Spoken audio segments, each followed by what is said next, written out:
बिस्मिल्लाहिर्रहमानिर्रहीम। अस्सलाम वालेकुम नाजरीन, आप देख रहे हैं हिस्ट्री ऑफ द वर्ल्ड।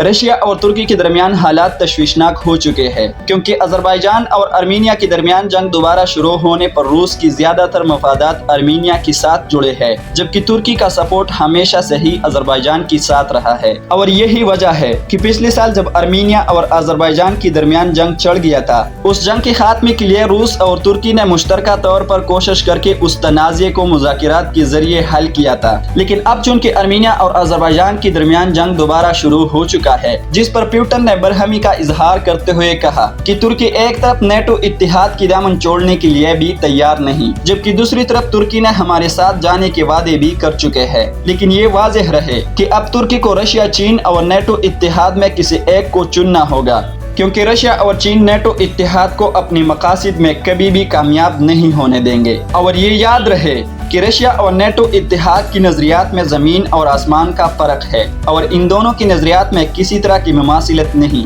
लेकिन अब सवाल ये है कि क्या तुर्की रशिया के साथ जाने के लिए नेटो इत्तेहाद से अलग होने का फैसला कर जाएगा? क्या तुर्की नेटो इत्तेहाद का दामन छोड़कर अमेरिका के गुस्से को फेस कर सकता है? क्या रजब तोयब एर्दोगान रशिया और चीन के साथ जाने के लिए इस जहर का घूंट पी सकता है, जिसमें शायद तुर्की को बहुत सारे खदशात और खतरों से गुजरना भी पड़े? लेकिन इस वक्त तुर्की के लिए ये फैसला करना इसलिए मुश्किल हो चुका है कि रशिया और तुर्की के मफादात अजरबैजान और आर्मीनिया के हवाले से भी मुमासिलत नहीं रखते, बल्कि इस मामले को लेकर इन दोनों के मफादात में इख्तिलाफ है। और इसी वजह से इन दोनों ममालिक ने पिछले साल आर्मीनिया और अजरबैजान की तनाज़े के हल के लिए मुश्तरका तौर पर कामयाब कोशिश किया था। लेकिन जंग के दौरान रशिया आर्मीनिया को सपोर्ट कर रहा था, जबकि तुर्की ने तो अजरबैजान को आर्मीनिया के खिलाफ अपने खतरनाक ड्रोन भी दिए थे। यहाँ तक कि आर्मीनिया ने तुर्की पर अजरबैजान की मदद के लिए अपनी मिलिट्री प्रोवाइड करने का इल्जाम भी लगाया था। अब तुर्की की तरफ से पुतिन की इस बयान पर क्या रद्द-ए-अमल सामने आता है,